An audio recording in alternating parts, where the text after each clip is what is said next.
50 দিনের ইনসাফ যাত্রা শেষে ডিওয়াইএফআই এর ডাকে আজ ব্রিগেডে জনসমাবেশ। 7টি জায়গা থেকে মিছিল ব্রিগেডমুখী। তার মধ্যে থেকে পার্ক সার্কাস থেকে ডিওয়াইএফআই দক্ষিণ 24 পরগনার জেলার মিছিল শুরু হলো ব্রিগেড সমাবেশে যোগদানের জন্য। মিছিলে উপস্থিত সিপিআইএম নেতা সুজন চক্রবর্তী, সিপিআইএম নেতা কান্তি গঙ্গোপাধ্যায় সহ সিপিআইএম এর বিশিষ্ট নেতারা।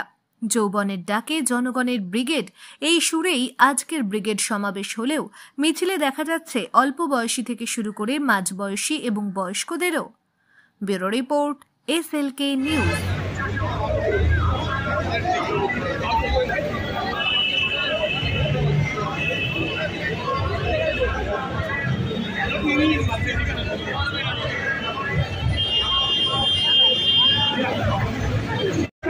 ভূমিকা পালন করতে বলছি। সামনে যে ট্যাবলো আছে অটোর, সেই অটোর ট্যাবলো আগে যাবে না। ওই অটোর ট্যাবলোর পিছনে যে বড় ট্যাবলো আছে, সেই ট্যাবলোর পিছনে সকল কমরেডদের অনুরোধ করা হচ্ছে, আপনারা চলে আসুন। আমরা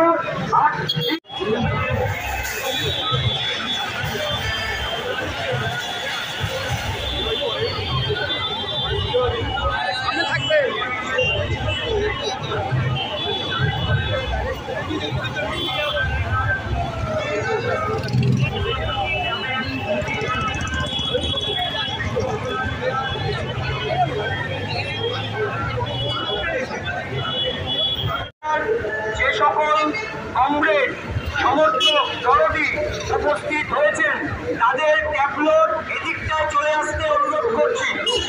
দক্ষিণ 24 পরগনা জেলার মিছিলে যারা আসবেন, তারা এই ট্যাবলোর পিছনে চলে আসবেন।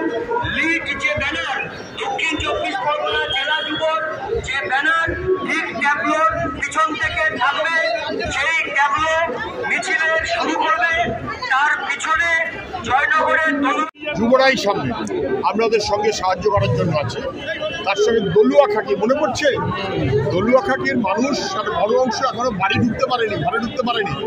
এখন অপদার্থ প্রশাসন সব জেনে বুঝেও পুলিশ প্রশাসন তৃণমূল মানুষকে কার্যত অমানুষ করে দিতে চায়। দলুয়া খাকির মানুষ তারাও হিসেব বোঝার জন্য আজকে এখানে এসে